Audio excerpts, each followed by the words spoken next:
So you guys clicked on this video because you want to know how to make a YouTube brand that will grow fast with loyal supporters coming back to watch your content every single day. Well, I'm going to show you the tips, tricks, and tools that I personally use to grow my YouTube to over 10,000 strong, as well as a lot of other YouTubers that use these same techniques to get the massive audiences that they have coming right up. Let's go.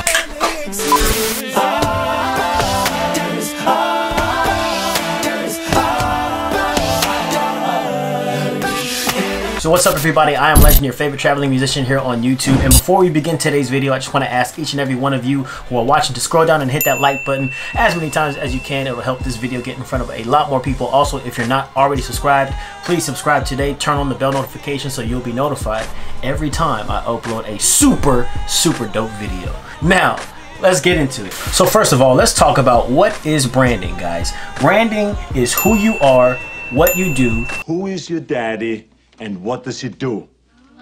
Who your target audience is, and what can you give to them? What can you offer them? Now, why is this important? Branding is important because it immediately conveys your message to whoever is watching your videos. So if you're making videos and you're not sticking to your brand message, or you're not conveying that idea, people are not gonna really be interested in your content, because on one day you're making a video about knitting sweaters and then the next day you're making a video about how to make trap beats. That doesn't really go together. So branding really conveys your message to those people, and it tells your audience immediately who you are, so that they can immediately know if they're going to be interested in your content or not. So with this branding message, the who you are, the value proposition, the who your audience is, and all that stuff, with all that, you want to have an image, a logo, a look for your vlogs or videos or whatever it is that conveys your message to your audience. Because if you're not playing to your specific niche, whatever you want to call it, if you're not playing to those people, the people are not going to be interested in. So that's why you see, you know, Jake Paul and Logan Paul, their audiences are primarily little kids. So that's why they edit in these like cartoonish, childish sound effects, and they're doing stuff like breaking plates every single day. Versus you go to somebody like Peter McKinnon, who is a photographer, it wouldn't make sense for him to do the same thing. So they're literally two different brands who play to two different audiences, and the reason why they grow so much is because they know exactly what their audience wants. So imaging, having a logo, and having an editing style and all that stuff is very important. With that familiarity in the imaging, that drives trust.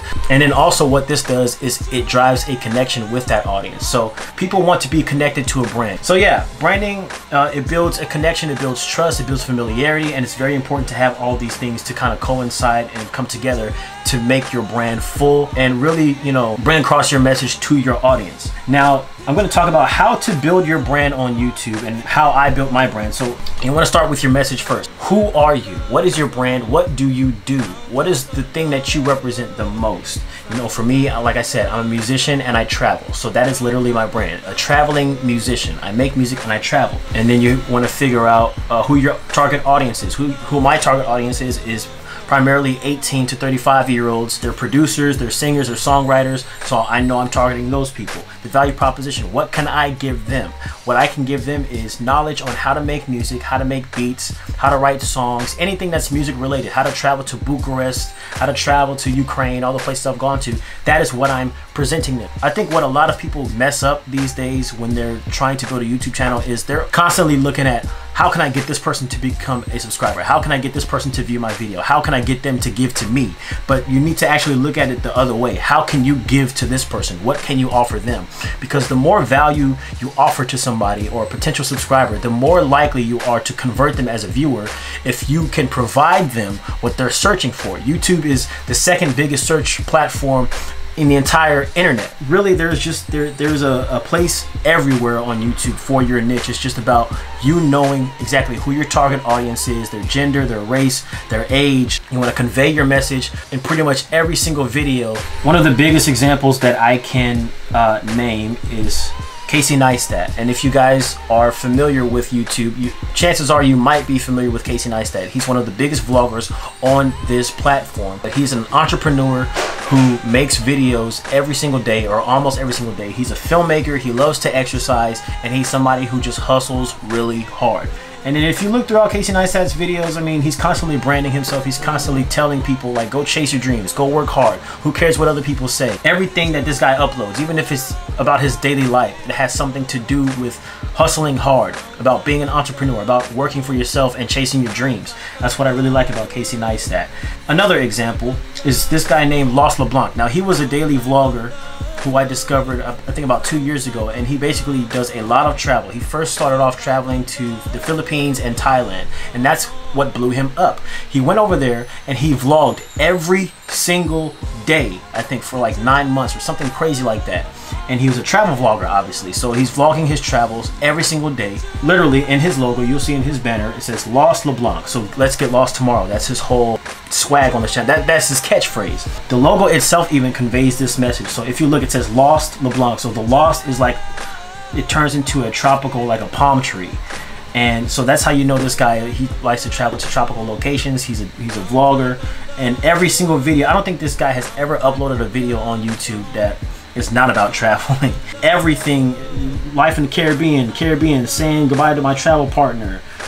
He's got videos of, you know, Southeast Asia, the Amazon. Like, he's got videos upon videos upon videos just talking about his traveling experience. So when people subscribe to him and they watch his videos, that's what they know they can expect to see from him. They discover you off of one video, so they think that this is what your channel is about, but then you upload something completely different.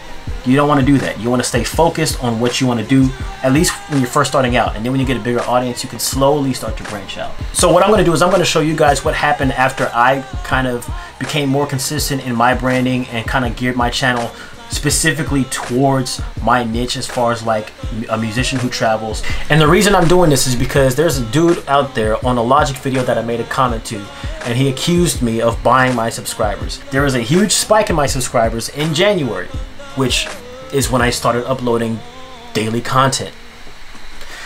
Let's go. I am legend. Now, if you scroll down here, so this is my social blade, you scroll down and you see right here this big spike. So I was like literally trending downwards for my subs, getting like 50, 80, 70 a month, blah blah blah. And then October 126, November 188 that month, and then December 138. January I started vlogging 3 times a week, and now March I'm vlogging literally every day. What happened when I did that? I went from 138 subscribers a month to boom, 505 January, and then February, boom, 550, and then March is gonna be pretty much the same. I think it's gonna be around 600 subscribers in that month. But why is that? Is it because I bought my subscribers? No. You're not gonna diminish my workload, because literally the video that I commented on, the chorus goes, "I work hard every day." I work hard every bro. It's every day, bro. It's every day, bro. With the Disney Channel flow. But the thing is, this wasn't just with me uploading daily content. This was also me knowing who my audience is, knowing what they want, and giving it to them. When I stuck to that, and my audience found out, the switch flipped, and I went from 138 a month to 500, now to 600 a month, because I know what my audience wants, I know my branding, and I stuck to it. These are not purchased subscribers. I didn't buy these people. I worked hard to get them. So don't try and diminish my stuff, man. 1,605 subscribers in the last 90 days from the YouTube watch page. 176 from my YouTube channel, 71 from other, and then the others from interactive features, blah, blah, blah, blah, YouTube search. So literally I gained the majority of my subscribers from people watching my videos. That's literally what my analytics tell me. So for the people that think I'm buying my subscribers, bro, like, I really don't know what to tell you. But in other news, guys, thank you for watching this video. I hope I helped you out, and I hope I moted the idiot that thinks I buy my subscribers. Thank you guys for watching. I love you. Hit that subscribe button, turn on bell notifications. I really hope I helped you. If you have any questions about branding or anything like that, please let me know down in the comments. And I will see you in the next video. Thanks. And be legendary. This hat's still broken, by the way.